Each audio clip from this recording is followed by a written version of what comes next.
Hello, good evening, one and all, and welcome. Welcome, welcome, welcome. Welcome, welcome, welcome, welcome, welcome. I'm picking up some feedback in my ear.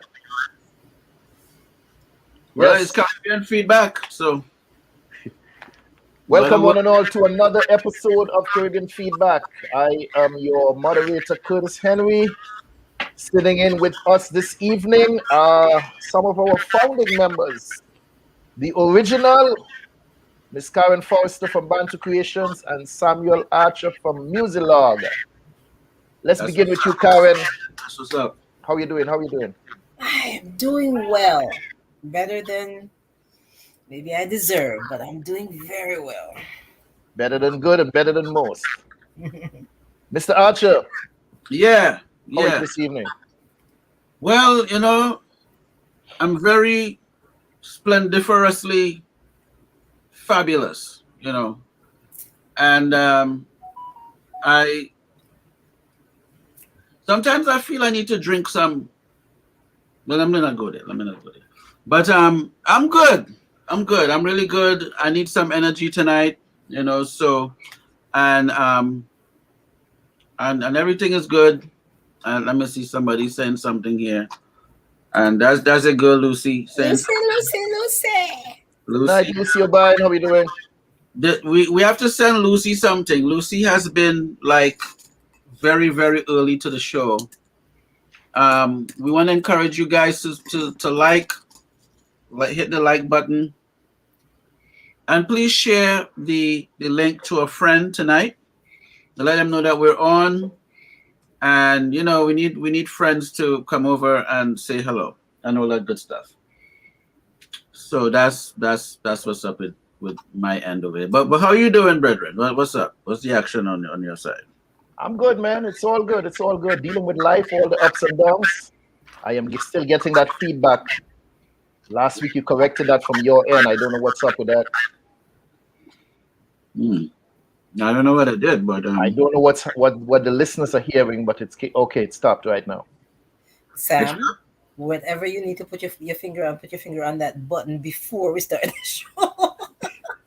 Yeah, it just kind of disappeared. Yeah, that's good. That's good. That's whatever good. you were doing. Mm-hmm. So you sounding good. You sounding good. I'm sounding good.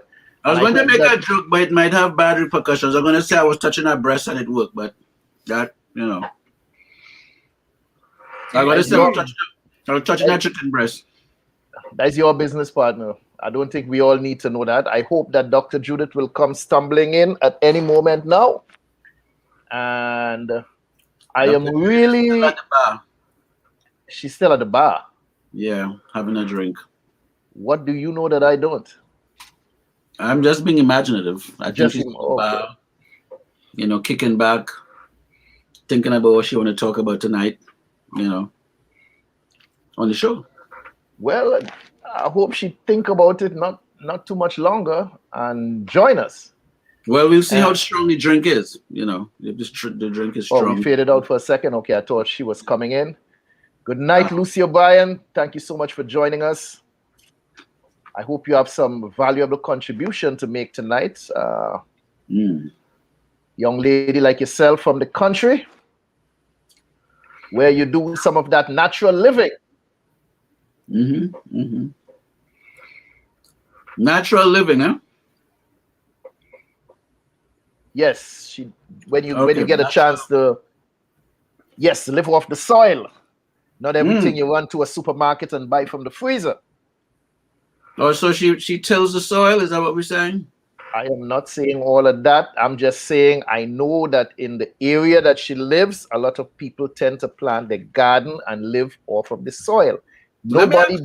Everybody yard have something that you can eat from the soil. Let me ask you a question. If a man is a farmer, right? A man who plants and have livestock and things, they call him a farmer. Is there a woman version of a farmer? Female version for farmer? Yeah, is there a female version for a farmer? You mean is she another a word? farmette? No. Another word, a farmer, a farmess? No. I have no idea, still a farmer. She's still a farmer? Yes. Yeah, it shouldn't it? So is farmer a unisex word? Yes, it is. Okay. Well, this evening we want to get into people business a little bit. Let me run to the commercial thing and come back, and let me pry in people business this evening. All right.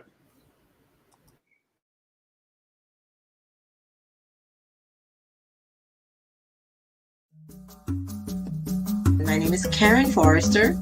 I represent BantuKreations. BantuKreations offers beautifully made, African-inspired, lightweight, handcrafted, one-of-a-kind earrings in wonderful shapes, shades, sizes, and colors. Please don't be scared of the large sizes. They're extremely lightweight earrings. BantuKreations can be found on IG and on Facebook as BantuKreations. That's BantuKreations with a K.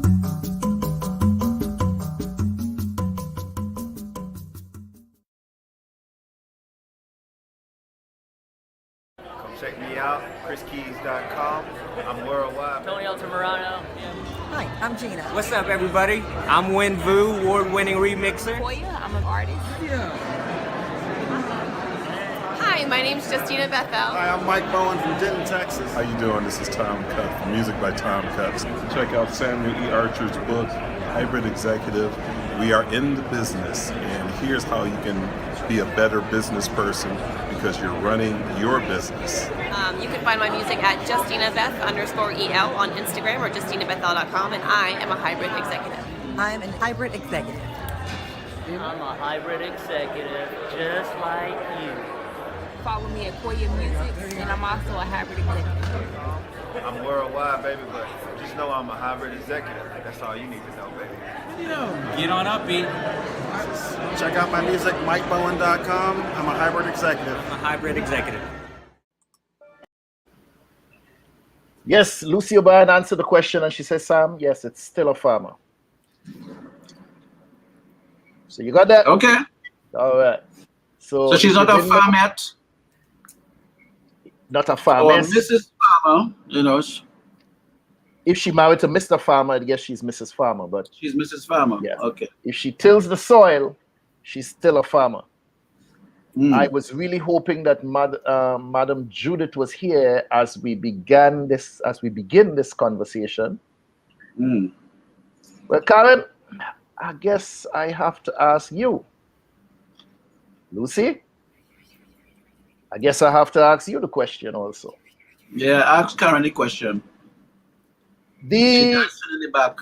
the topic for tonight, what are you putting on? Tonight I asked the question, what are we putting on? No, I don't mean what type of music you're putting on, Sam. I don't mean what you're putting on to go out this weekend. Mm. I don't mean what you're putting on to go to bed tonight. Actually, I'm being a little more inquisitive right now. Inquisitive. Yes, inquisitive. Okay.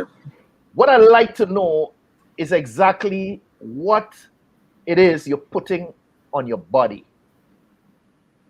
You see, so many of us are concerned with what we put into our bodies, and rightfully so, we should be concerned because food should not just be to fill a void, but for nourishment, right? To give us strong, healthy bodies and hopefully a long, fruitful life.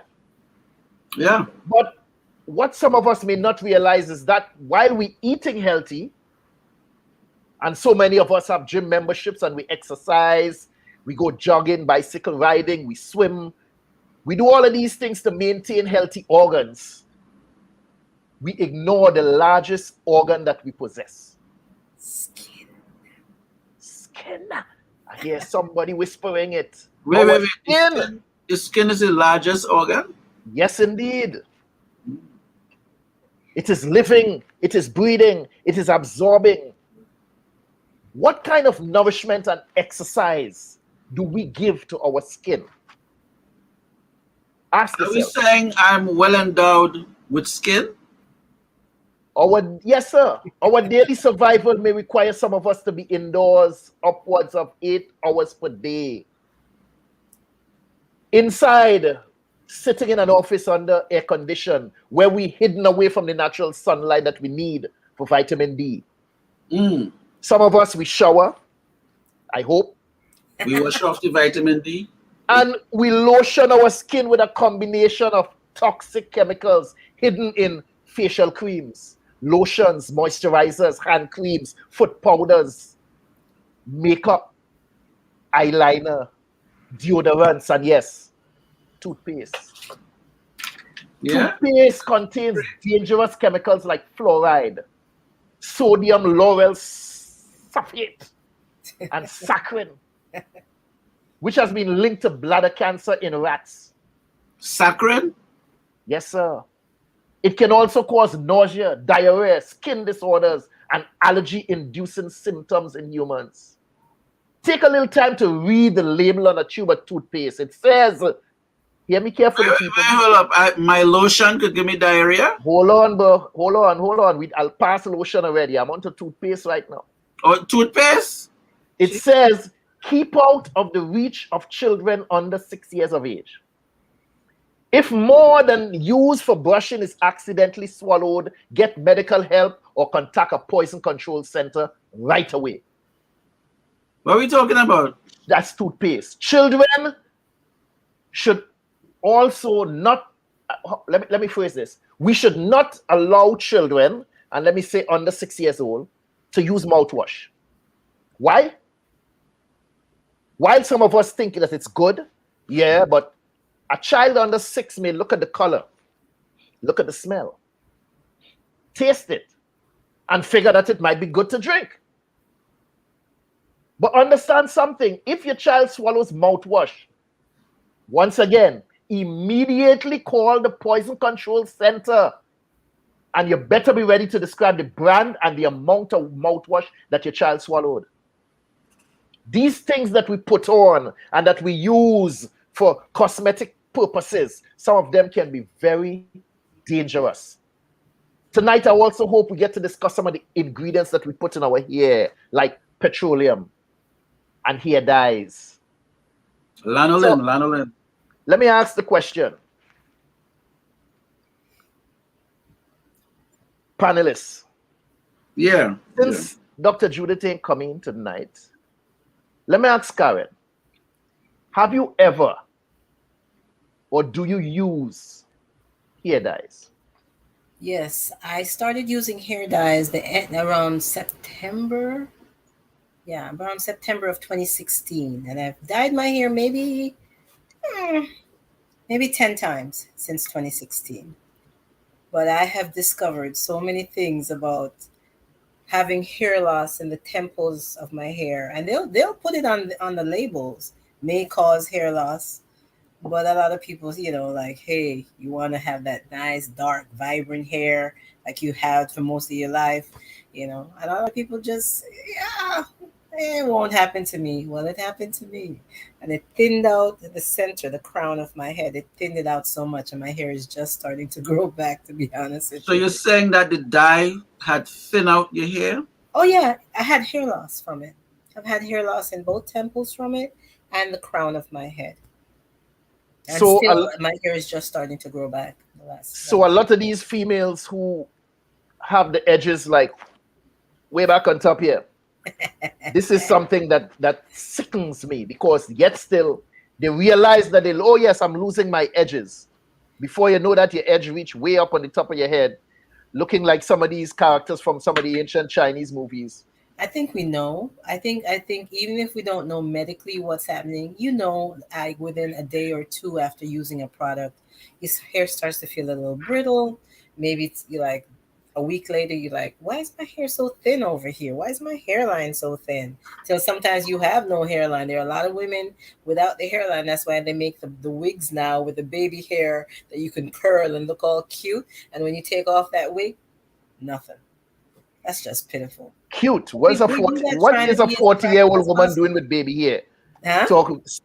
What is a 40-some-year-old woman talking about fixing her baby hair? I don't know what that's about. I think that's. I actually remember being a kid in Jamaica, and if you had something to curl in the front, oh, you were it.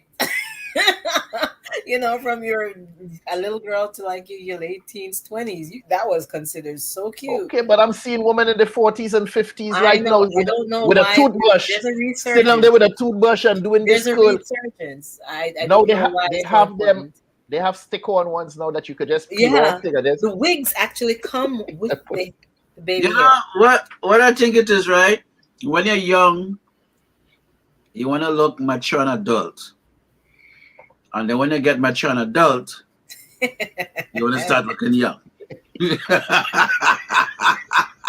Oh, So, it's a funny thing, I'm really more for the ladies. I don't really see the fellas going through that. Maybe they might put on some dye if they're probably in their 50s. They might do a little streak, or there are different types of hair dyes. There's the temporary dye, which is just a superficial coloring that you can just wash out after one or two shampoos. You can wash it out.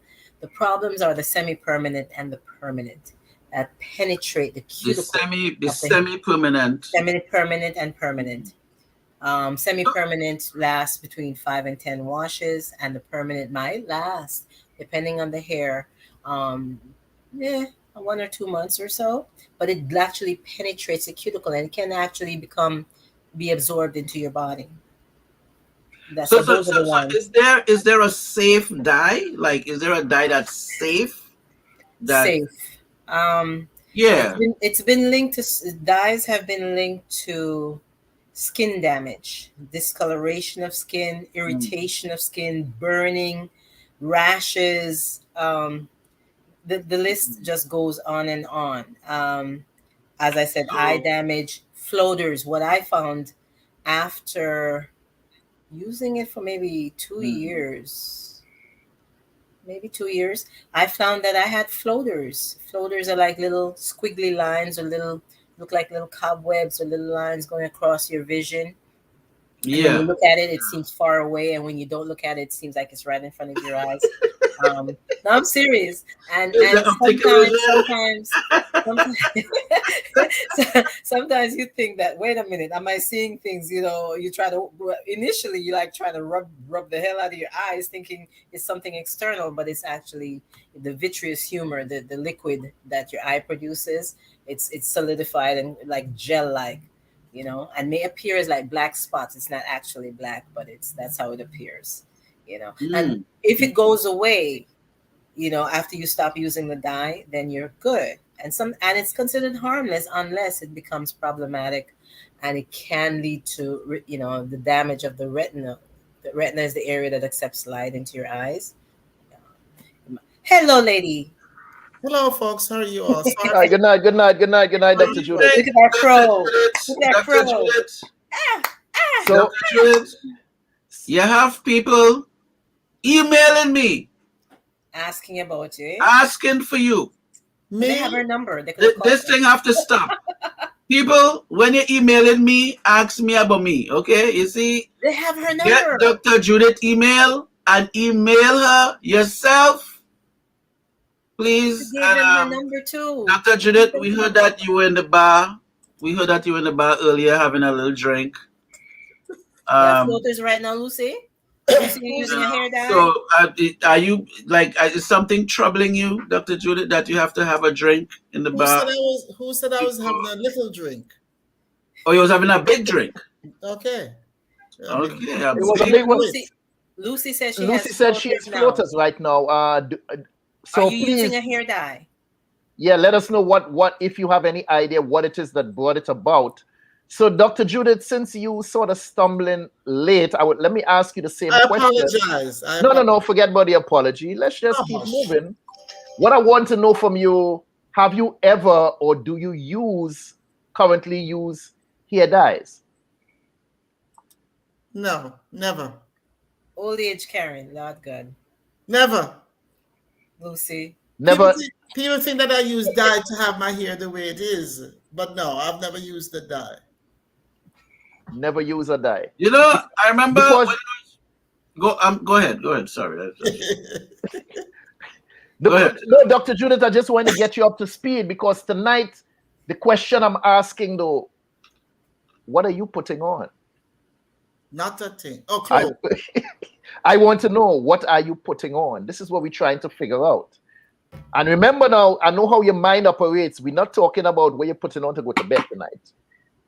We're not talking about what you're putting on to go to work tomorrow. I'm not going to work tomorrow. Okay. So you might not put on anything. We want to know what it is you use on your body. Are these things healthy? Are they beneficial to your overall health? Or do you don't pay attention to labels? Oh. And I started off with a question in terms of dyes, and Karin went into speaking about some of the dangers and how it can affect your eyes, which is something I never knew. Right. These floaters, as you mentioned, Karin, I've heard people speak about them. I've also heard people speak about floaters that you can get them from lack of sleep or other illnesses can of what? From what? Diabetes. Okay. Can lead to I've had them for years. Yes, a lot of times it is harmless. It comes what is a floater? Like vision. Say a float? What? Somebody have a boat in the hair? It literally looks as if you have a piece of cobweb or little strings. Little pieces of strings. I just see dots floating across your line of vision. I see and dots. When you try to look at it, it zips away, and you're thinking this is some type of joke. Oh, I think I know what you're talking about. Yeah, so it's usually harmless, but if it interferes with your lifestyle, then you have to get surgery. I get the strings every once in a while, but I get dots. Lucy said it's age related, and it is to a certain extent age related, and changes in the eye related to aging. Right. But there are chemicals that can damage your eye from the dyes as well. Yeah, I've never used anything. I'm not into a lot of artificial stuff, so I don't know. Sam asked the question, Karin, and we want to get to that. He said, are there any safe hair dyes that people can use? Safe would be safer. It would be your temporary dyes. They can all damage your eyes. You literally, what I find funny is that when you think about how dyes are applied, a lot of people are doing dyes at home. The temporary ones, as I said, it's just on the surface of the hair. It doesn't penetrate the cuticle. Okay, so that is less damaging, but you are required to wear gloves. And if you're a hairstylist or a barber, you wear a mask as well. When you breathe in the chemicals, those are the people who are getting ill from hair dyes, not necessarily the person who's getting it once every 3 to 4 months or so, getting their hair done. It's the people who are working with it and are immersed in all those chemicals constantly. Gloves and masks are required by law.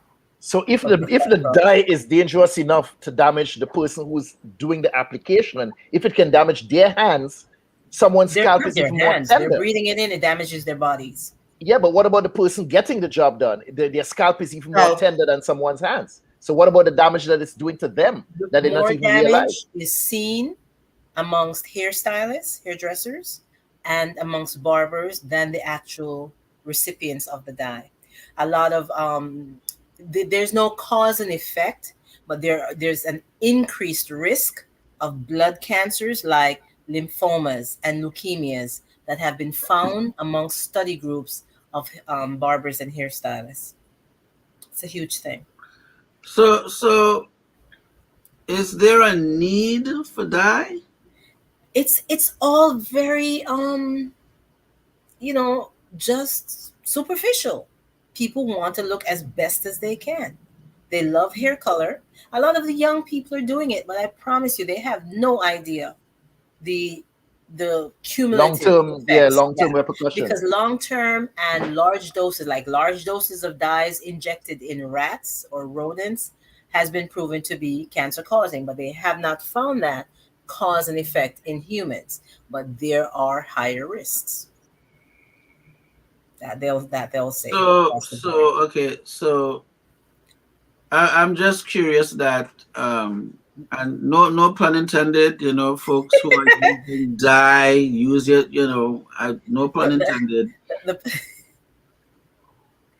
I would say that you would go through a risk for something that you need to do. Like if something Women have been need to altering do, their hair. there's a chance of risk, and you'll say, you know what, I'll risk that because it's a life. Women have been doing that for many years. To add to your question, the plant-based henna. Henna is a plant-based product, So and that's it's considered safer, not necessarily safe, because the original henna. Hold on. So natural henna, you're telling me it's a plant-based product. that there are risks associated with that also? There are risks because the companies that produce these henna products add the chemicals that do the harm. You understand? Okay, all right. So in this case, if you could just get the henna, let's say, like I remember growing up home, you could go to a like let me say you wanted to catch birds and stuff, and you could go to a tree that give you the gum milk. Okay. Or the lagly tree, or no, where's the tree? What do you call the tree? Rubber. Yeah, I know the rubber tree. For the sap. Okay. Until it turns into lagly, right? And you put that on a straw or something, and you can put that up to catch birds and so on. But that's the same thing that they make gum from. Okay. No, that is natural gum. Opposed to so let's say the henna is someone who knows how to do it. That will be safe. You have more organic products than, you know what I mean? You have opposed to someone doing it in a factory somewhere. And adding all types of chemicals to keep it longer on the shelf. And those are the chemicals that are doing most of the harm. But I don't want people tend to think that something organic can't be harmful. That's not true. There are a lot of organic items out there that are very harmful to your body. As we said, moderation. So what I'd like to know though, Sam, what type of hair care do you do? I'm gonna choke on my own saliva. Stop it, man. Please enlighten us. What type of hair regimen do you do? I don't really have a hair regimen. Every couple of days, I have a cutter. I just boil it down. Boil it down? And not boil. Oh, sorry. I boil it down. You do what with it? It's a trick. Ball, B-A-L-D. You bald your head. I thought you bald the trimmer. I boil it down. And, actually, my daughters used to get a kick out of this because I'll probably use some kind of cream. Those things can burn. And or some maybe coconut oil or something. Okay. Just to moist after I shave, and they will just be laughing. They were like like 7 and like 4 or something. And they'll just get a kick, Yeah, Daddy put lotion in his hair. You said coconut oil. What a wonderful product. Oh yeah, I'm gonna get on. I'm gonna get back on the coconut oil in a minute. I have a whole thing to do with that. Coconut oil vibes. Yeah. But when I was yay small and yay slimmer, going to the yay school with short pants, when you bathe in the morning and your parents send you to school and you're very shining, it was either coconut oil you were shining with or you were shining with Vaseline. One of the two. You either be they go Vaseline you down and you're shining going to catch the bus, or they coconut oil you down and you're just shining. Moonchild. Going to school. Shining. Dr. Judith, you remember them days? No, sir. They didn't shine you up at No coconut oil. What they shine you up in Vaseline? Vaseline. So, Dr. Judith, what I noticed over the years with you, sometimes you grow out your hair like you have it now, and you do that full afro, and then for what reason I have no comprehension, you might show up next week and you just cut the whole thing off, which I don't understand either. Why you grow it to just cut it off and grow it back? How important is hair care to you? And I'm asking this to the listeners also. How important is hair care to you? Is it something you do with some sort of regularity, or It just no matter. I love hair. I love hair. I love the. I always had a lot of hair from when I was a little girl. I always had a lot of hair. I always liked hair. But something I think what has happened to me in the last several years, I keep whether it's like trying to convince myself or whatever that the shorter it is I won't show my age that easily. The shorter my hair is. Mm. And another thing is, and that's the second reason. The first reason is it's easier to take care of when it's very short. I brush it. I get up and I brush it and I go on about my business. And when I have it like this, I have to plait it. I mean, and I found out I don't really have to plait it, but it's more, it's neater and more, it looks nicer, whatever that means. And it has more curls when I plait it. But I love it. Let me ask you something, Dr. Judith. Now, was your hair gray all along, or it was black first, and then it started to change? You mean from birth? It was gray when I was born. Oh, so it was always gray? No. Oh, okay. When No. My mom had, or she was young, but she had a little gray thing in the front. Yeah. And that was like for like years before it, you know, I mean, of course, eventually it spread. Right. But she would just have this little mark, this little grating in the front there, in the hair. And that was just like, but anyway, I thought, you had a... Well, Curtis, when you knew me, I had gray. What do you mean when I knew you? I mean, when you first knew me.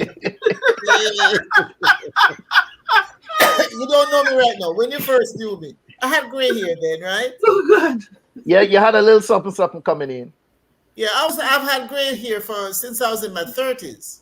That's another thing I wanted to comment on. I knew a guy I think he started going gray when he was in his early to mid 20s. And he carried it well because he carried his body really well, and he was still like found attractive by his peers. Right. So, when my father went completely at age 25. So all of us started growing early. But Curtis, as to the length and stuff, some of it is the what do you call it? The care. It doesn't take long. And when I have it very short. But I like my hair. I like to put my hand in my hair, and when I'm almost bald, they're not near. So now that I'm growing it out again, and I expect that to be hopefully twice the amount that I have now, because I want to be wild. And I like wild hair. That's the other thing. I like my hair when it's I don't think you want to be wild. I think you want to express your wildness. But I think you're already wild. No, I want to be wild. Undercover. One of the most beautiful images from my teenage years, my mom had this painting with an African-American female with this huge afro. I mean, like, I don't know, 5-6 inches. That the biggest afro you could think of. And I just thought she was just gorgeous. So those are the images that I actually can relate to. You understand? Rather than the Barbie the Barbie stuff. But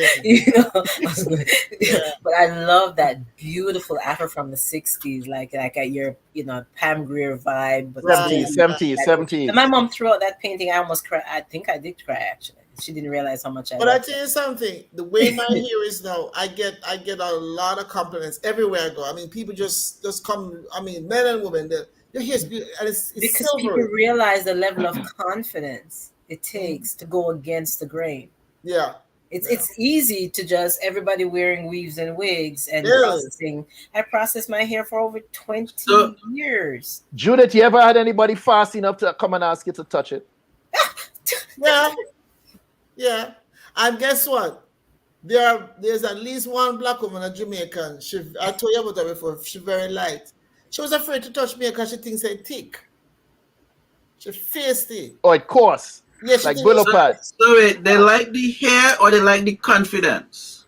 I think it's both. They like the fact that I'm confident to wear it this way. Even when I wear it short, people tell me, boy, you must really be a confident person when you hear that short and whatever. But she actually touched my hair one day. Says here, oh, it's soft. I go see, look at John Craig. Okay, sorry. I said I will stop that. I was going to say to her, the worthless woman. I was gonna say, you worthless female. What is wrong with you? You think because I'm black, but her hair, she go to a white hairdresser, and she claims that she blow dries it and nothing else she has to do to it. But let me tell you something. Make a little rainfall and my sister run. No rain put her here. She get ballistic. She said, it's raining. And I said to myself, what? I said to her, what's wrong with you? But like people don't realize, I know, because if that bush ever come out, God help her. But I use sulfate here shampoo. I've been using it for 30 something years, and I use sulfate hair oil, and it helps to grow my hair. But I used to have itchy scalp. Not fond of that product, but I did express that. So Dr. Judith, if I use some sulfur 8 probably for a couple of weeks, you think I'll be all right? But your hair is not cutting, is not that way because it broke off, did it? Is it? Or you choose to cut it off? I ball in the back here. I'm bald, on purpose. Or if I'm balding on purpose? Yeah. What does that? What do you mean on purpose? He said he had a bald spot. Out. Said he had a bald spot. Yeah, bald spot and receding hairline. Yeah. I didn't know that. I thought it was a choice in me to have a bald head. Don't you know? No, well, I just at some point I said, well, let me just do the Michael Jordan way and done. Just ball it down. You know what I mean? I got that. And some people can carry it off, and some people cannot. Well, it's working for me. It is working for you. It is working for you. For me personally, the last time I had a bald head is when I entered the military in 1980. I don't like the look. I don't like the feel. First of all, let's begin with the look. I have 2 points up here, so in the corner of my head. It ain't wrong. My head not wrong. I tell you that from now. Your head of a corner? Yeah, so yeah, man. Right here, so you have 2 points right here, so and at the back have a point again. So it's a very oddly shaped head. But it's yours. But I don't look good with bald head. I don't like it. I don't like the look. I don't like the feel. Let me explain the situation, Dr. Curtis. God made 2 types of head. Oh Lord. He made perfect heads and he made imperfect heads. Get rid of the word. You can't take that word. The imperfect heads he had to cover with hair. And the perfect heads, you could go bald and you're straight. Could you shut up, Carol? 3 points. Making a 3-point turn. What kind of thing is that? We are hoping that Carol hit the like button and share the link with a friend because we need these numbers to go up to 20 tonight. Besides the hair, though, besides just the hair, what I want to know is about the hair care. You said you use this sulfur 8, but sulfur 8 in itself, is that a petroleum-based product? I have no idea. I've not read it in all these years. It is. But I was told, got to be 30-something years ago, that I should use it. And basically what I started using for was that I had my scalp would itch like crazy. And I think during that time when I had this terrible itch in my head, it was, I think I might have had eczema or something, and I didn't know. My skin was turning like this. It's almost like elephant skin. I was getting this terrible thing. I don't know what. Hardened. Around the neck? Yeah, around the neck area? And down here, my face had different tones. But I really believe at that point, because I went to a gynecologist. I think I started. A dermatologist. No.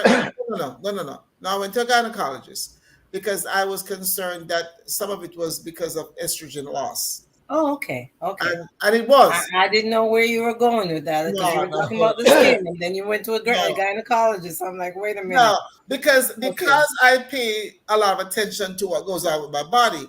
I said, and I think it was a hormonal deficiency. I was losing estrogen. And so that I had to change the soap I was using on my skin. I started using a pink Dove, and I have not used anything since. And if I use something else, I have crazy, just crazy itching. So I use sulfur 80. It has not bothered me. I've not had any adverse effects from it, and my hair actually grows a lot when I use it. I can't, you know what it is too, and I can't use things that I have. What do you call it? We say essence back home. Essence. Fragrances. Yeah. Okay. I can use perfume, but the only perfume I've used for the last 40 years is Estee Lauder. But I cannot use anything with any lotion, stuff with the essence or fragrance in it. It drives me crazy. So that's it. But what I've read, so for me personally, over the years, any product that has a petroleum base in it, I can't use it, because after a very short period of time, I start to get dandruff. I mean, 2 days after shampooing my hair and whatever, any product that has petroleum jelly in it, I start to itch. My scalp started to itch, and it's just a no for me. And when I read up on petroleum, from this is stuff that formed on oil rigs. It's just some waste kind of grease and that's what they scrape up and distill it. Some kind of paraffin-like material that they use to coat oil rigs. And that is what they scrape up and use. And people take this thing and put it on their skin, put it in the hair. And it's not a safe product to use, but yet still some people swear by it because it works for them and it works for that, as you call it, that elephant-type skin, that dryness or whatever. So some people swear by the product. But for me personally, petroleum-based products, I can't use that on my scalp. It does not work for me. It doesn't. I know there are black people who put petroleum jelly in their hair because it gives them waves. They get. Well, I think Dick Gregory was saying that petroleum wasn't really a good it clogs your situation. pores. That's one of the. It must clog your pores. Yeah, it really it's not so. Pores. But Karin, since you brought up about the damage on the scalp and stuff like that from the dyes and whatever other products, this story in the news since the Oscars with Miss Jada Pinkett. Mm-hmm. This what you call it? Alopecia. Is that something that can also be brought about by wearing these wigs and putting all of these other stuff in your hair? It's caused by so many things. In her case, what has been reported is that she has some type of autoimmune disorder. I don't know if it's a lupus or something like that, where it's a systemic failure type thing. But hers is caused by an autoimmune disorder. The wigs that prevent your scalp from breathing. Yeah. Your scalp is part of your skin. It's a living, breathing organism, and we put breathing orgasm. Our oil glands start to work over time. I mean, all types of things are happening. We can't sweat properly. So those are definitely things that can cause the alopecia. But alopecia is caused by so many things. Stress is definitely way up there on the list. Yeah, definitely. Yeah. But you know what? I'm going to say this. You didn't ask me, but I'm going to say this. I don't believe that she has alopecia. This is my personal opinion. I happen not to be a fan of hers. I got some issues with her, but she knows it, because we talk often. But I don't believe that it's alopecia. I think that woman has put so much crap in her hair over the years. It's been years as an actress. When she started out, she was all natural as far as her hair. Her hair is blonde, it's brown, it's brunette, and then she used to wear these heavy wigs that I thought was her hair for a while. I mean, heavy. She used to have a show called Hawthorne, and in that show, she played a nurse. Right. And in that show, you would see these things in her head, and sometimes like, is that her hair? Or is that? But these were some hell wigs and weaves. I wore a wig to do a play, and a couple times, and the heat from that sucker, I said, me? No. I've shared, I know that I've spoken to Curtis more than one occasion about my mom.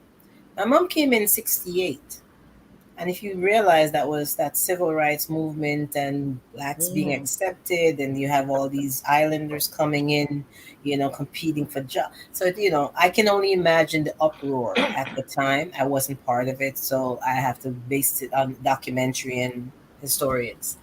But my mom wore wigs for years, and what she had me do was she had the head, the mannequin head, made out of styrofoam. She had the wig brush, and she had me fixing up that. I hated every moment of it. My mom is up in heaven. I know she hears me looking at Karin. I hated every moment of trying to fix that wig. When I lost my hair, I wore extensions for a while till my hair grew enough so I could do a double twist. But it was I hate it. I hate wigs as a result of seeing. It's like you're covering up part of yourself. And after a while, you don't even remember your own damn hair. You just like constantly getting things done. That's my thing about processing your hair with relaxers. I did that for over 20 years. And then forgot the natural texture of my hair. And the moment that day it dawned on me, I remember taking a picture. I combed my hair out, still had some relaxer in it, combed it out, it's huge fro. Took a picture. I don't know where the picture is, and I remember saying, I do not remember the texture of my own hair. And that to me was unconscionable. My own behavior. And that to me, that was it. I didn't start doing it, on my own. My mom did it. She didn't want to comb my hair. And I got to this country.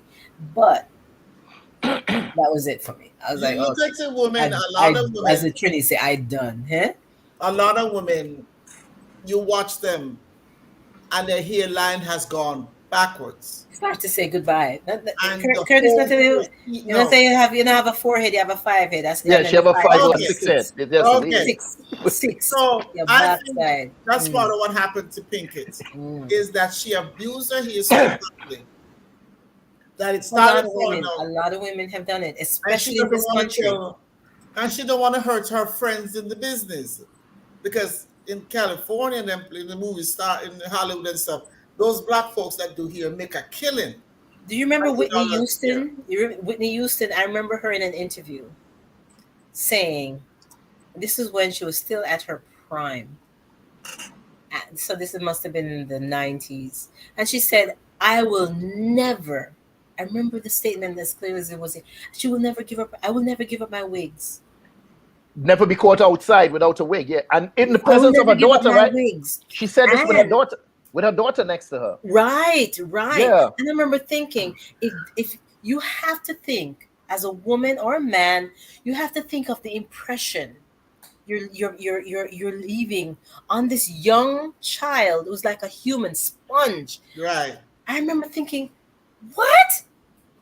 And I still had processed hair then. So I was looking at her as this beautiful, super talented person. You'll never give up your wigs. What example are you setting there? You're telling her something. You don't have to have your hair like mine. Definitely not. But you're telling her there's something wrong with what she was born with. Right. How dare you do that? When her daughter followed in her footsteps with the wigs. In everything. She died. You know when she died?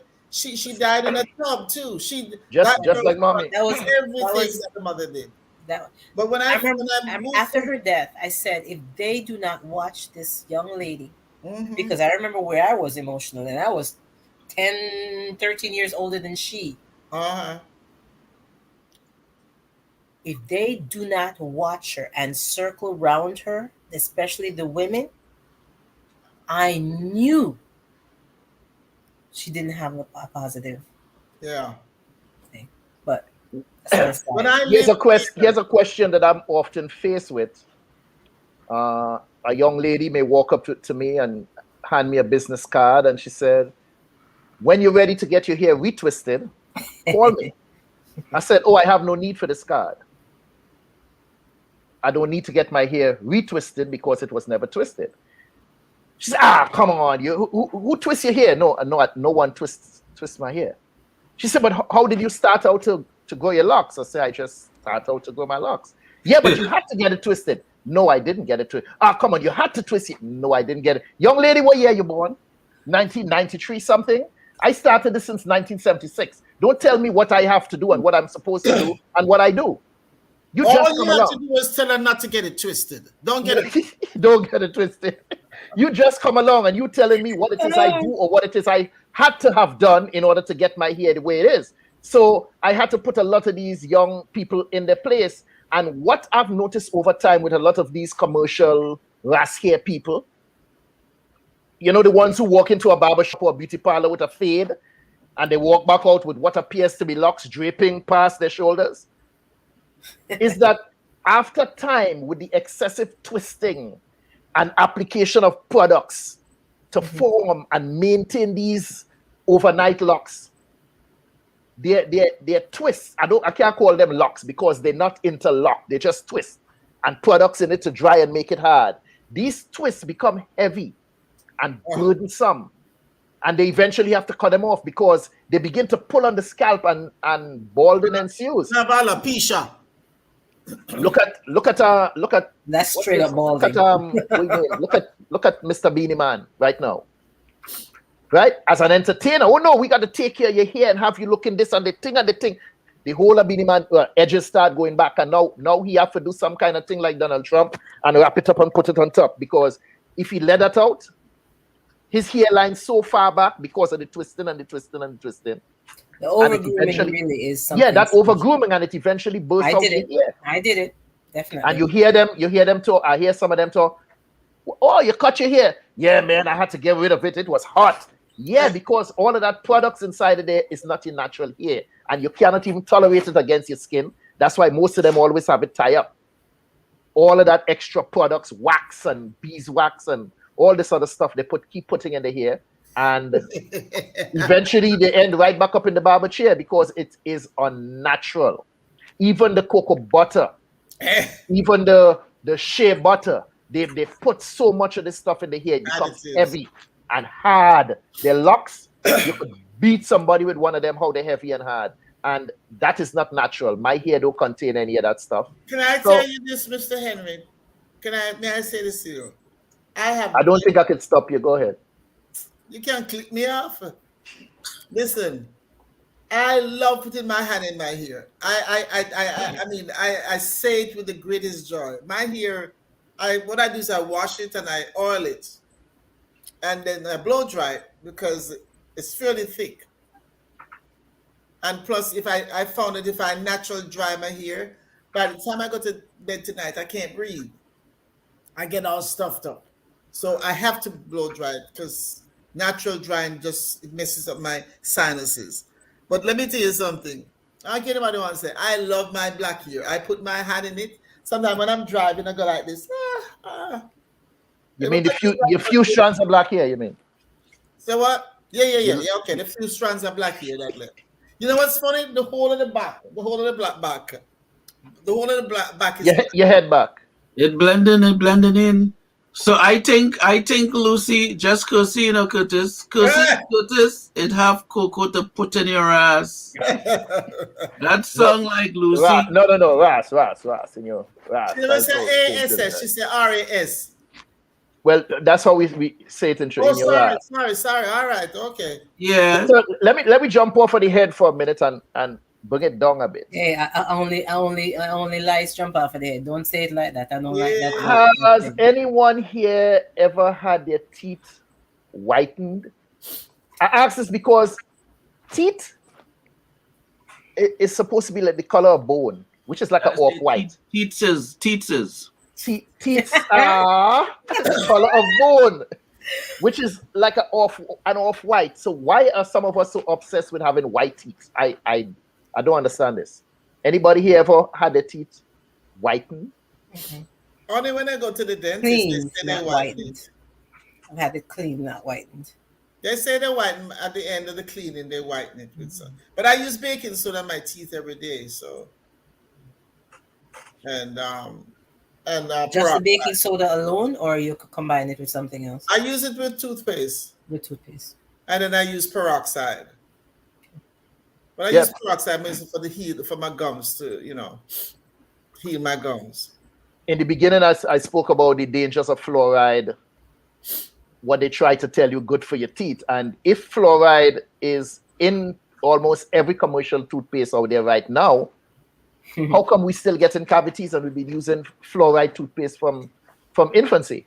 Why we still get before? Sorry, as you stated before, fluoride is toxic. It's only allowed in very small doses in toothpaste products. Fluoride is considered a toxic element. Actually in factories and stuff, if when they move like 55-gallon drums of fluoride, these workers actually have to put on hazmat suits. Oh Lord help me! You know something, man. That is how toxic fluoride is, and yes, it's highly toxic. They put that in your mouth and tell you that it's good for your teeth. Yeah, but you do have, thank God, you have a few products, like your Toms of Maine, even Burt's Bees has Burt's Bees has a non-fluoride formula, and one I know that I think Curtis is familiar with, Neem, NEEM toothpaste, has no fluoride, and a lot of other chemicals that they normally standard. But so much is not good for you. What is the point? I don't know how they've gotten away with it for so long. That's really, the point. That's how they based it. Yeah, I don't know how they've gotten away with it for so long, because it is considered quite toxic. So let's talk now about skincare.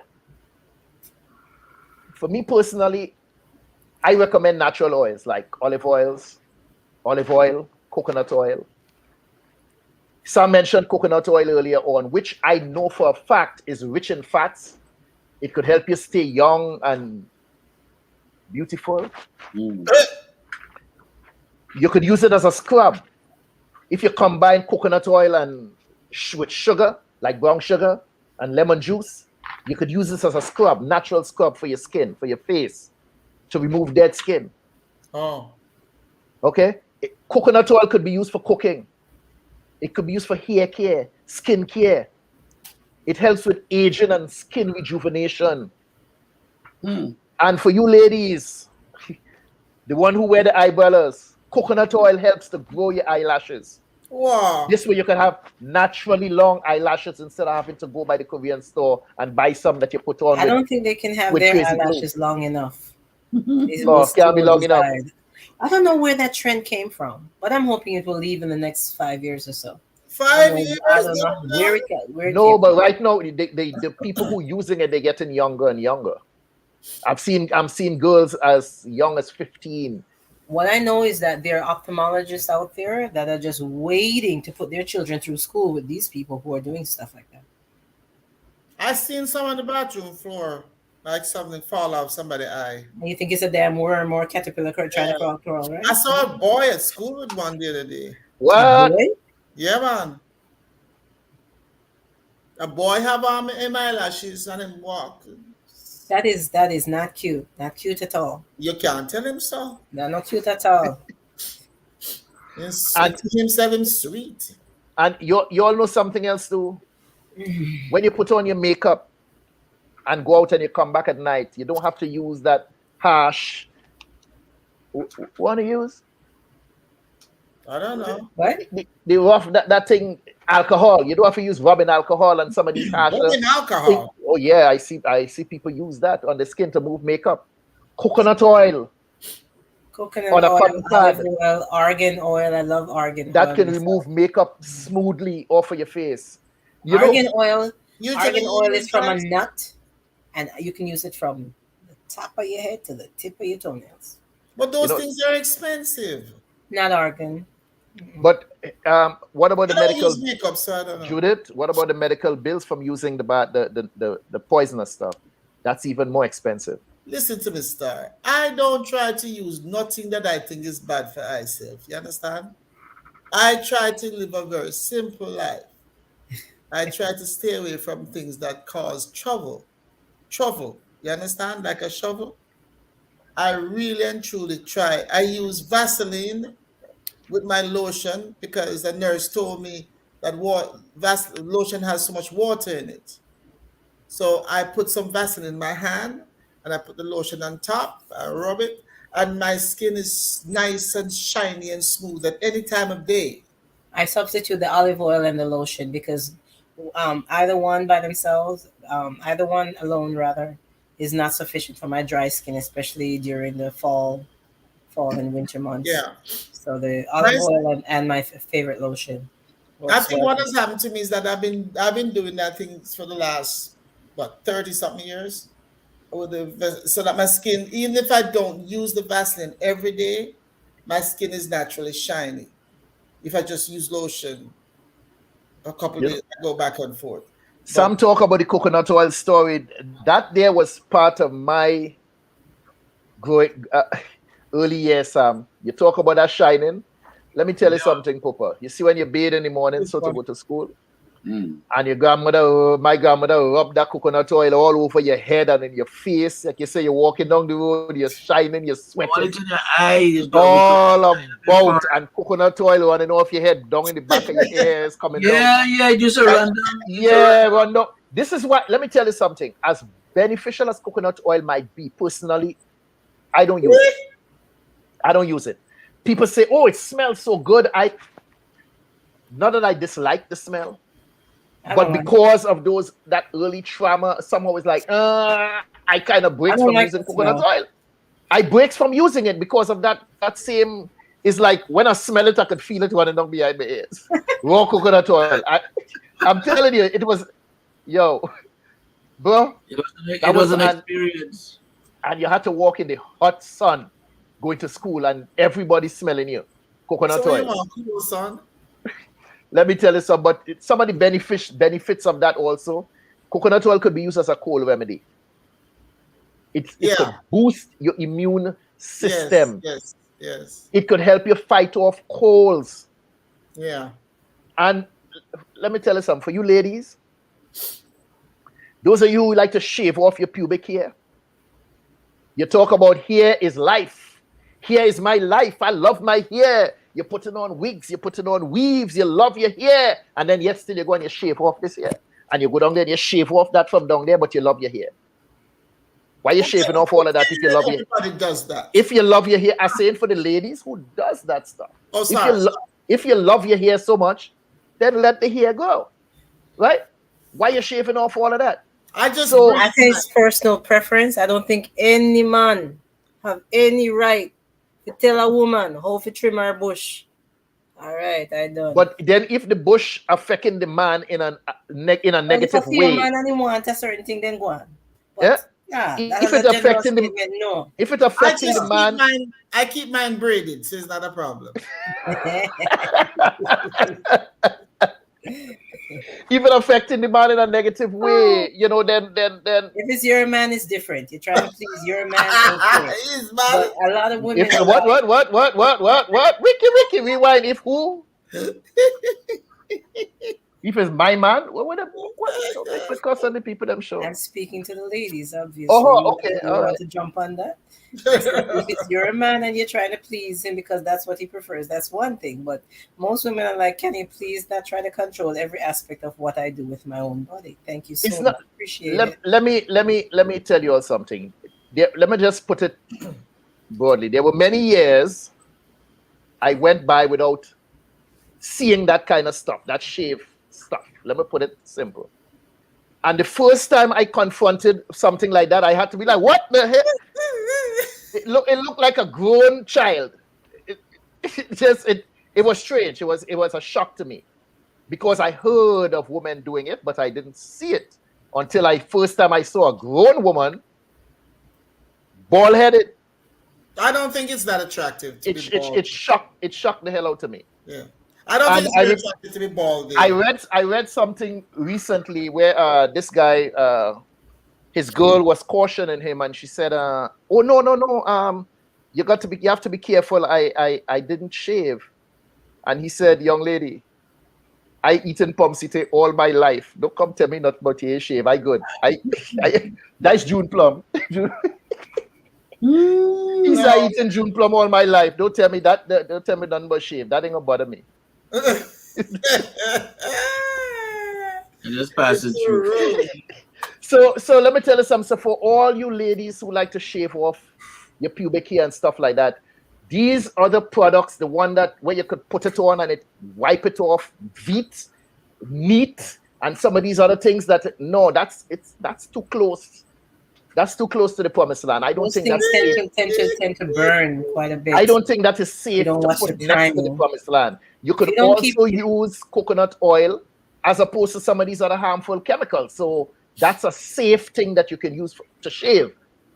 Apply some coconut oil, get your razor, and you can do that. And it also helps to prevent ingrown hair, especially for sisters with the curly hair. It is made with ingrown hair. So that's a very healthy product to use for shaving. All right. Come off of the comb now, no, man. Come off of the Right, comb. right Come no, off man. that. Hush Come the off of man. the comb now, no. All right. Okay. Yeah. You could also use it as sunscreen. Okay. You hear people when they go to the beach, they tell me, I need my sunscreen because I get burnt. Coconut oil. And in turn, if you put on that coconut oil in your skin and you go out in, you could get a beautiful suntan. You get Okay? fried. Beautiful suntan, applying coconut oil to your skin when you have to go on the beach.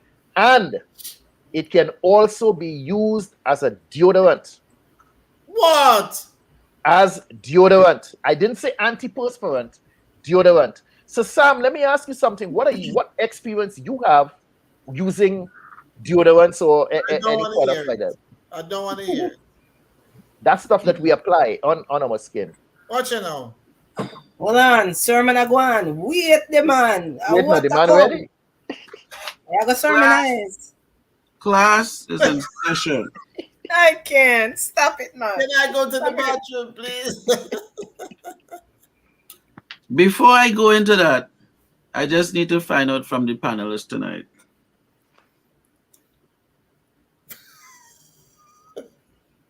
We listening. I take a minute, you know. We live. Lotion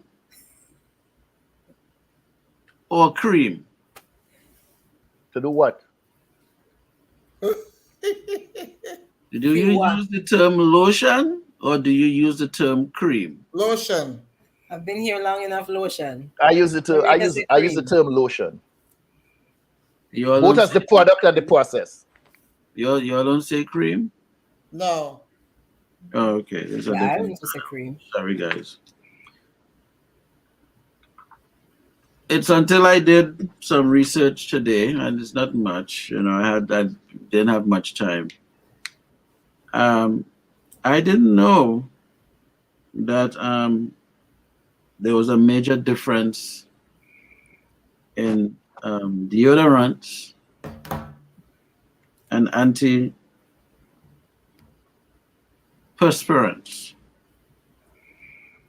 I didn't know. I thought they all, was the same.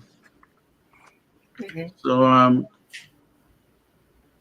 now something interesting. Do we have any chicken eaters on the panel here who eat chicken? Because the old people long time when they started selling these chicken in the grocery, right?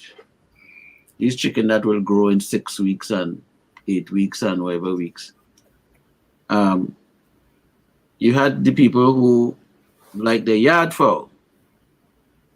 And they say, well, they see this yard fowl, it eat worms, it eat rocks, it sweat, it run around, it had a name and all kind of thing. You guys used to name your yard fowl? Jamaicans don't name for poultry. You all don't name poultry? It's food. The yard fowl. Yard fowl was part of the family. You all didn't have yard fowl? No. Okay, sorry about that. But anyway, they would say that the yard fowl, although the meat was tougher, it went through the natural existence of life, and it will be a better thing to eat than the other fowl, where they grow real. Does the yard fowl produce deodorant? I thought that was deodorant. No, so we're taking it back now because Take it back. the Karin something else. Because what happened is that a lot of the research was saying that when aluminum is used in your antiperspirant, there's no indication that it is harmful. So I thought that's strange because the antiperspirant would actually have the aluminum, and that will sort of close the pores so you sweat less, right? So is that almost like Imodium AD? You have a little issue, so you drink some Imodium AD to just... Imodium AD is for diarrhea. What are you talking I know, but what I'm saying is, if you step up things, then it means that things are supposed to be coming out. So the sweat, I have a little theory that I think the sweat aspect of it is supposed to be working. Now, what it will do to you, I don't know. But it did mention that, if I could find that point here real quick. I've taken too long. I'm sorry. Man. Is it the sweat or the toxins you're talking about that can be harmful? The toxins are You don't want to block your sweat glands, right? Yeah, you're right. The toxins are supposed to come out. You're now blocking them, and you're allowing them to stay inside the body by using antiperspirant. Mm-hmm. Right. So it says here antiperspirant contain many ingredients, including aluminum salts, and it says here aluminum salts dissolve on your skin and melt into your pores. This helps plug up your pores and stop some of your sweat. All right. And sweating is very important. Right? It says here, sweat literally leaves your skin glistening. But more importantly, exercise gets blood circulating throughout the body, which gives your skin a healthy glow from the inside out. Proper blood allows oxygen and nutrients to circulate and nourish skin cells. So the other version of it is a deodorant. And they said, well, they don't put aluminum in the deodorant, but the purpose of the deodorant, it will deodorize and make sweat smell better. It basically masks the stench, masks the toxins that's coming out. And excuse me. Right. So are we saying that the deodorant is better because you're sweating out your toxins? Yes. And so on. And Dr. Judith, you okay? You're right. You responded to tears, but that's okay. Oh, you're crying? I'm so sorry, my dear. I didn't mean to make you cry. I'm so sorry. Yes, deodorant is a much safer product to use than antiperspirant. I don't recommend that anyone use antiperspirant. It is harmful because you're supposed to sweat. Those toxins are supposed to come out of your body. And there's a reason why it comes out here.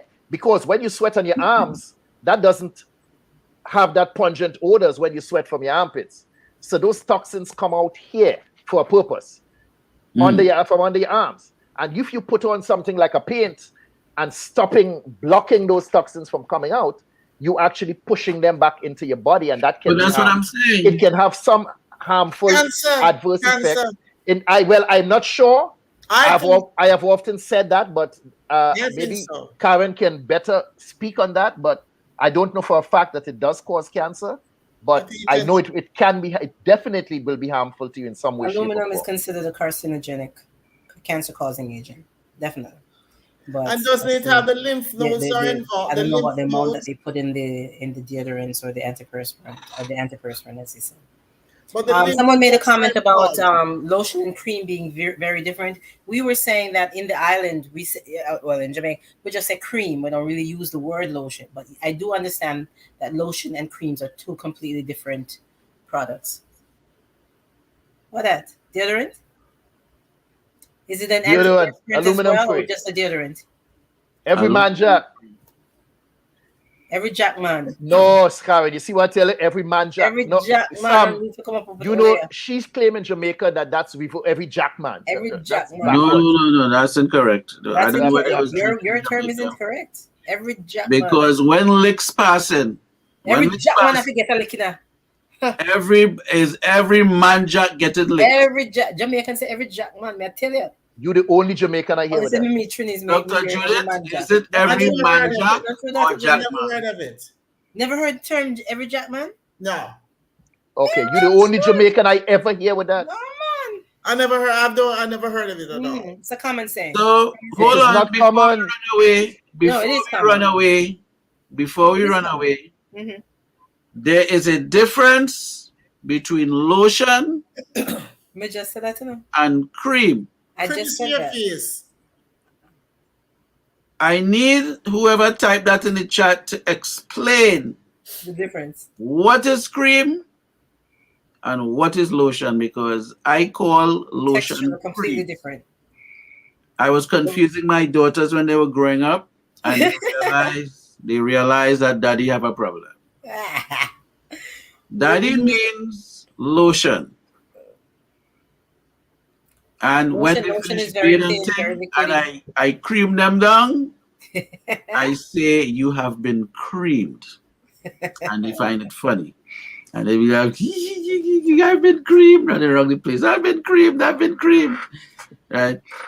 You can't say I've been lotion. They are also, listen, there are body creams, there are hand creams, they are lotion. Mm-hmm. Yeah, Right? All of these products are intended to moisturize and soften up the hands and the body. Most of them is some kind of oil and water, something mix up. No matter how they try to put it up and make it smell, some combination of oil and water that you end up using, and some other ingredients they put inside of there. So what some of these things supposed to do is to help replace the natural oils that you lose from your skin, and some of them made with a sort of base inside it to protect your hands from losing moisture, or some of them from other stuff getting into your skin. So some of them go on as a safety coat on your hands. So the terms are interchangeable. Hand lotion, hand cream, both of them have the same purpose. Some of them they label as creams, some they label as lotion. They are face cream, and people take lotion and they put it all over their face, all over their body. And they have hands and ice cream feet. too.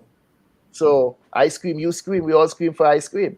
So the thing is, some of these things at the end of the day, what you're trying to say is that they cause irritation.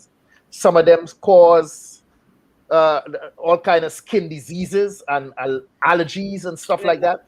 And the bottom line is to be careful. Some of these ingredients that we have in there, mineral oil, glycerin, or something with the last name acid, this kind of acid and that lanolin, some fragrance, and yes, it may be a fragrance that smell good, but is it good for the skin? Is it good for consumption? Dr. Judith had made a mention earlier of having eczema type symptoms. A lot of people, what I've seen here, especially in Florida, because we're suffering at the effects of the sun. It's just terrible down here. But a lot of women, young women who have daughters, tend to use their lotions or creams from your well-known makers on their children's skin. Those fragrances were not meant for children. All those perfumes and all those chemicals were not meant for young children. And they don't realize that they're creating a problem. They're creating, sensitivities and allergies by using products that were not meant for children's skin. And that is something that people need to pay attention to. Not because it's good for mommy. Is it good for your little princess? It really isn't. Right, not be good for mommy either, but it's style and fashion. Well, what mommy decides to do is one thing, but this young skin needs a chance to breathe. To breathe. One of the other things, oh boy, the torture like it just flies straight out of my head. I caught it. Soap. Mm-hmm. This is a hoax that tend to a lot of people fall for. You buy a soap and they tell you this soap, this such and such soap with cocoa butter, such and such soap with shea butter, such and such soap with vitamin E oil. Understand something, soap in its natural form, whether it's dishwashing liquid, soap you wash clothes, or soap that you bathe with, or shampoo that you put in your hair. Soap, that chemical, I forgot the name of it right now. It's meant to remove foreign objects, additives, dirt, grease, grime from the area that it is applied to. So if you take a soap, hold on, if you take soap and wash your hair, shampoo and wash your hair, or you take soap and wash your skin, there is no way that oil, vitamin E oil, or any other kind of oil that they claim that they put inside of there should remain on your skin, which means the soap is not doing its job, because that soap's supposed to get rid of all of that stuff. That soap, that shampoo is supposed to clean your hair, not shampoo with vitamin E oil, and when you're done shampoo your hair, it's oily, which means it never wash. Because the basic soap, whatever chemical that is, supposed to rid your hair of all of those foreign substances. So how the hell could you wash your hair and then it have oil in it after you done shampoo it? That no makes sense. You're pulling a hoax over people, pulling a veil over your eyes, and you're all reading these labels and thinking that you're buying something special, some kind of shampoo with avocado oil, and this thing with this sesame oil, and this lotion with this soap with this kind of nonsense. Soap supposed to be soap. When you're done bathed, it's supposed to be fresh and clean. By definition, when the term soap is used for body care, soap is an abrasive whenever that term is used on a commercial product. If they say a body bar, then you expect it to have certain moisturizers in it, protect your skin. But soap in itself on a product means that it is an abrasive agent. And that's not my definition. That's FDA and so forth. Yeah.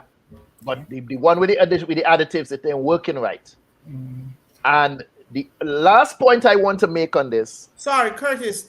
Yes, my dear. I think what they're saying there, is that while you wash your skin, we leave vitamin E on it.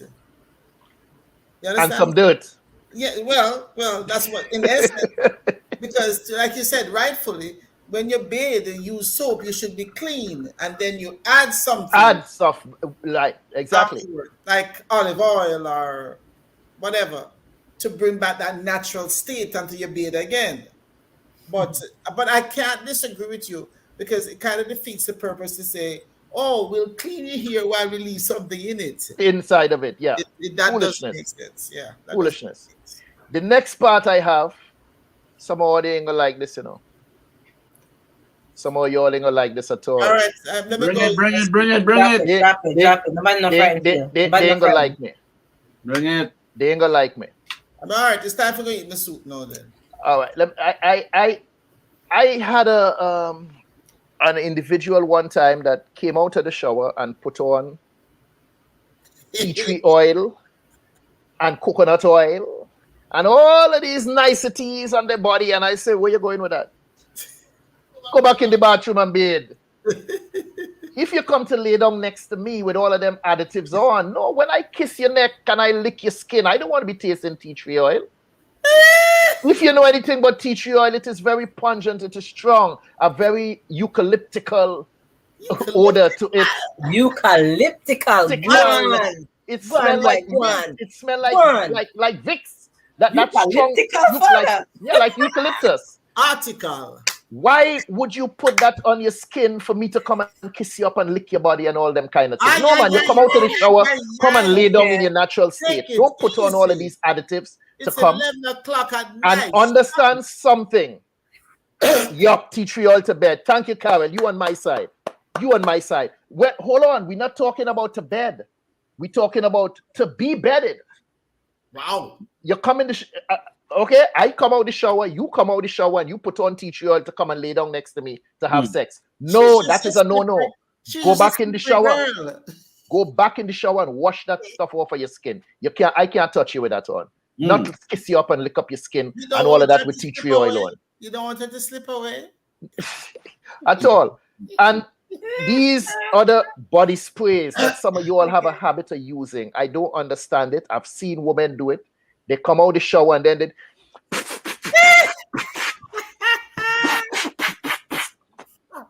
I don't understand that. I don't understand it.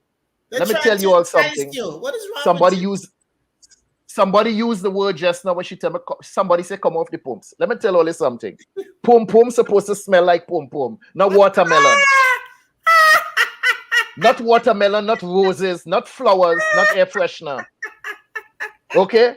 You come out of the shower and you're going outside or wherever you're doing and you're taking some kind of air freshener and spraying your pum pum. That can't be healthy. That cannot be healthy.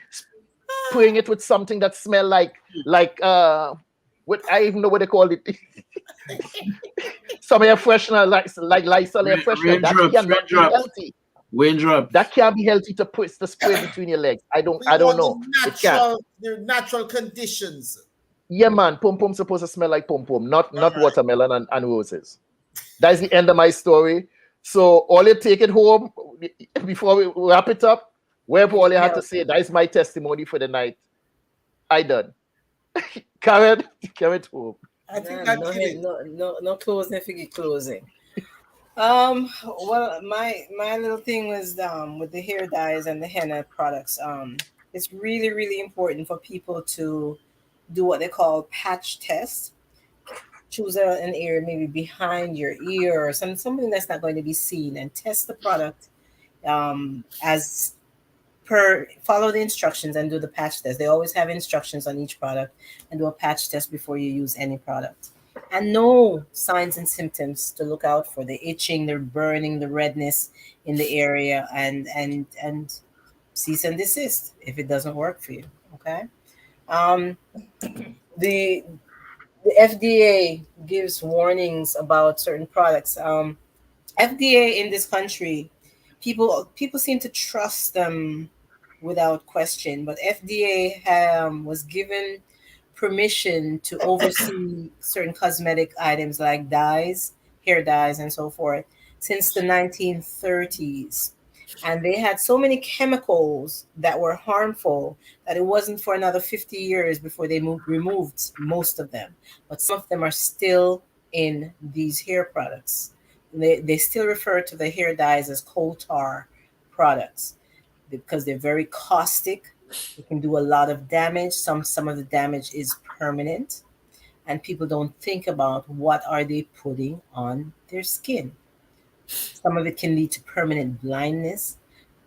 People need to think and pay attention and read about a product before you start using it. As I said, please, patch test the product before you decide to put it on your entire head, and realize that you have an issue. All right. That's all for me. So let me ask you, panelists, coffee or tea?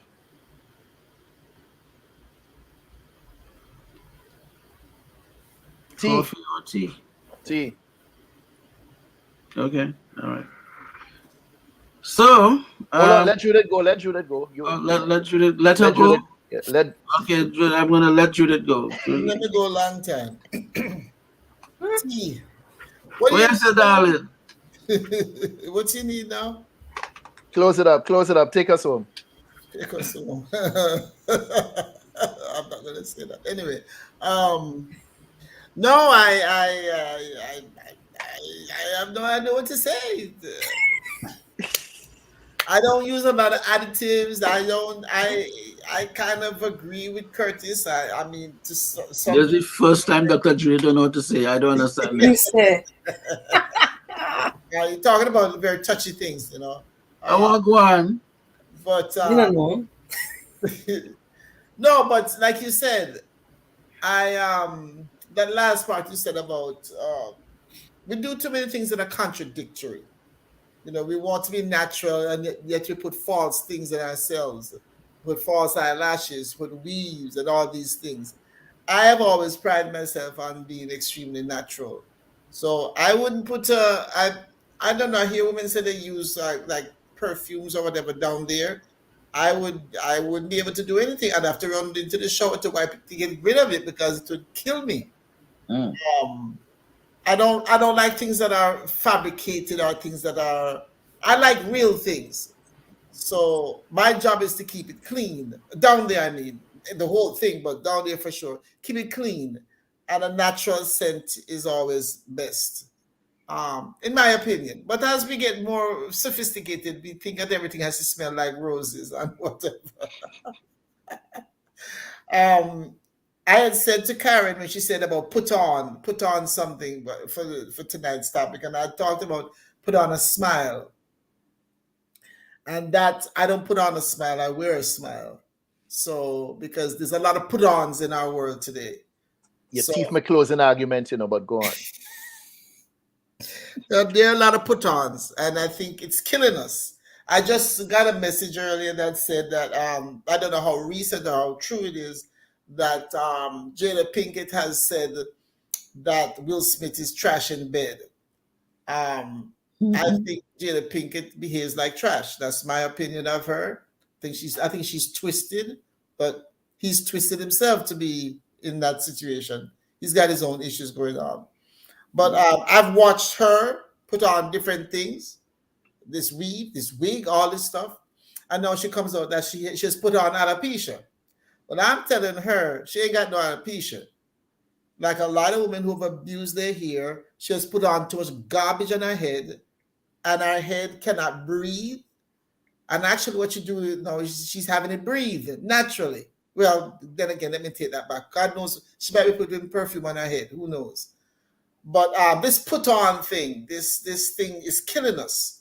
We put on so many things, and the deodorant and all this stuff is supposed to help us be more palatable to each other and more pleasant.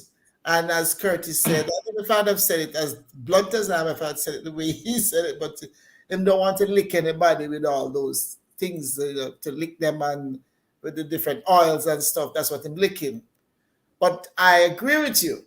You don't even know if you're tasting human anymore because there's so many additives to everything. Milk has to have something added to it. Let me tell you something. They have about 300 million varieties of creams to put in your coffee.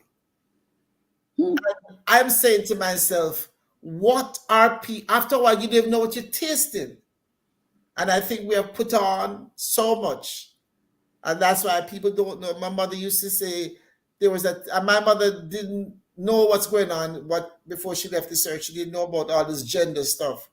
But she used to say, there's so much going on now. There's so much people putting on and doing things that when you meet somebody now, you have to search them before you go to bed with them because you don't know what they have on. You don't know who they are. Mm-hmm. And I think we have put on until we no longer even recognize ourselves. Like I said, I don't put on a smile. I realize even I wake up in the mornings, I wake up smiling. And so anybody put on the fork is just me and God in the bed. So I don't put on it. But all this putting on has made us and is making us so unnatural and so crazy that we don't even know who we are anymore. So the alerts are coming through. What? Yeah. So that you call it a wrap? Let me clip. Yeah. You done, Judith? Yeah, I think she was had wrapped up and so on, wrap it up like a gift, for 2025, you know what I mean?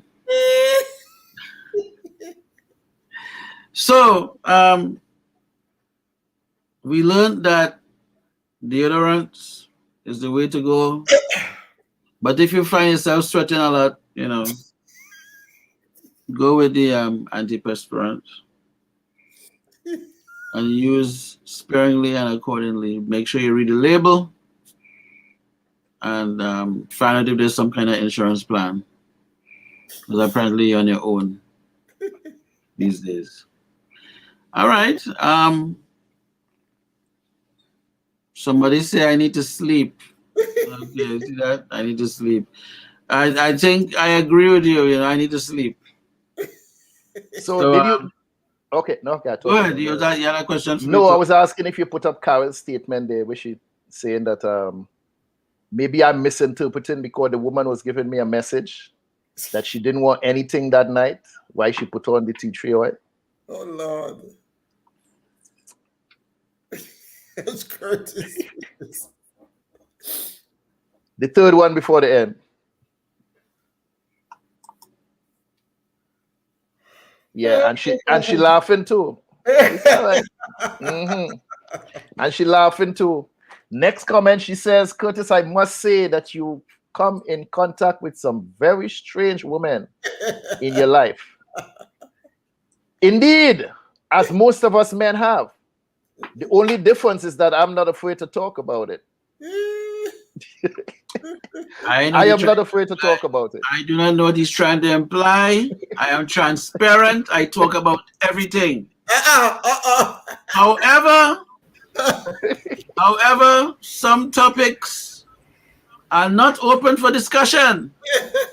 We will not be discussing certain things. I think we've gone too far. That's all I'm going to say. I will just admonish people to share this show. If you enjoyed the show, I have 7 people watching, and I'm only seeing 5 likes on YouTube. That is not acceptable. The rest of you, come on, we'll bring up the numbers, please, on YouTube. And go tell a friend, and tell a friend. And the friend will friend and friend. All right. Handle it, doctor. Yes. So to wrap things up quickly, someone mentioned earlier about the FDA. One of the things we have to be very mindful of when we see something, the FDA approved it. Remember, every so often the FDA pulls something from the shelf. There's a recall.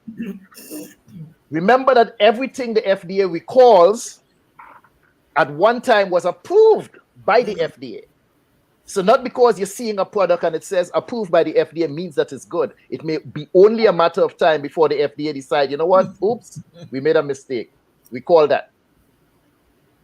All right? Remember something. Whatever you put on, you will eventually have to take it off. Whether it's clothes, makeup, lashes, nails. Oh, we ain't talk about that. The dangers of some of these things where they're putting on here and all of this stuff seeping down inside of your cuticles. That maybe some other time we discuss that. We ain't talk about the toe fungus and all the other stuff that women suffer with going into these salons and have them using all these dirty utensils or however you call them to clean their toenails, and next thing it's black and the whole nail falling off. That's a whole other thing. Stuff that you're putting on. Paint. You dig out your cuticles and then take paint and paint your toenail, and it's seeping down inside of your bloodstream, and all kind. Next thing your whole big toenail fall off. That is another story. You all need to stop, because in all honesty, if you really sit down and ask us men, we ain't really particular with a whole lot of that stuff, you know. We're not. We are not too particular. I have never walked the street and see a young lady and say, you know, she would have been so much cuter if her eyelashes were longer. No. Wow, look at that thing there, Sam. Oh gosh, she has some sexy eyelashes, eh? No, never. Never. So this nonsense with these things where you all have outside there, and some of them, the damn thing of them so long, they can't even open their eye. They had to do so. Them people need help. They can't even blink. They need help. It's so heavy. Stop it. It looks silly. You all don't need it. I remember looking at a cartoon drawing one time. The gentleman came home with his wife. And as they got into bed, she took off the wig. She put it on the mannequin head. She took off the eyelashes. She put it on the mannequin head. She took off the earrings. She take out the whatever else. She wipe off the makeup. She take out the teeth. She put it in a glass. When he look at she and he look at the mannequin, he look at she, he kiss the mannequin. Because what he had next to him, the mannequin looked prettier than that. If this is who you are, stop fooling sometime, because you're pretty enough for other people and looking at your worst for your husband. That can't work. That can't work. That cannot work. It cannot work. Did I say it? You all didn't hear me? It cannot work. It cannot work. I Careful heard you. what you put on. Remember, ladies, please, I'm pleading with you all. Careful what you put onto your body.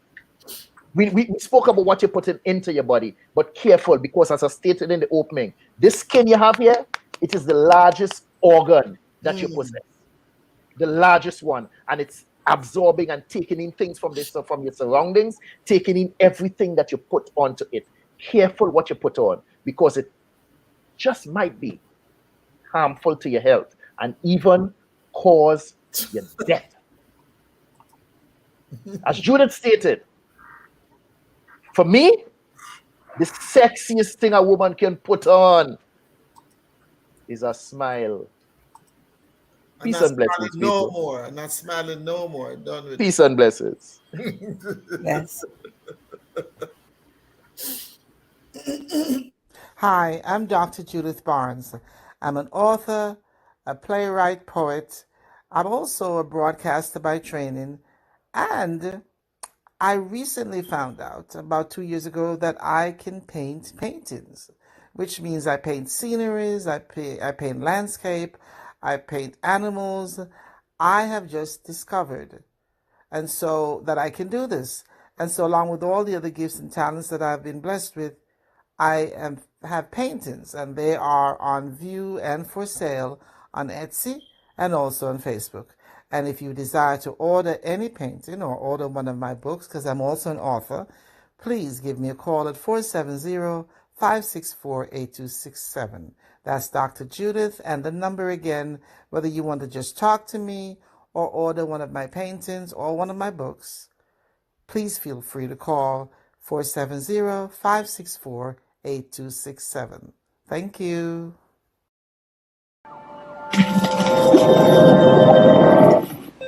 Hello there and welcome. My name is Curtis Henry. Over the past few weeks, as we were putting the final pieces together to get the show on the road, some people asked, why do you need to showcase Caribbean people? Why Caribbean Chatt? And I say, why not?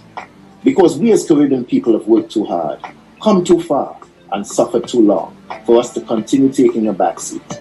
It's time for us to rise up, speak out, and show the world the value and the richness of our culture. So I'm providing a platform to showcase the history and culture of Caribbean people in entertainment, the arts, politics, sports, and economics. We will explore the many profound contributions they have made to society.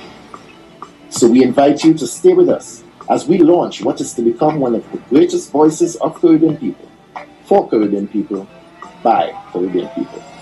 On this platform, Caribbean people of excellence get to tell their story.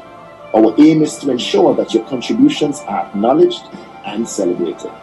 Welcome to Caribbean Chat. So make sure you like us on Facebook, follow us on Instagram, and be sure to hit that subscribe button on YouTube. We are Caribbean Chat.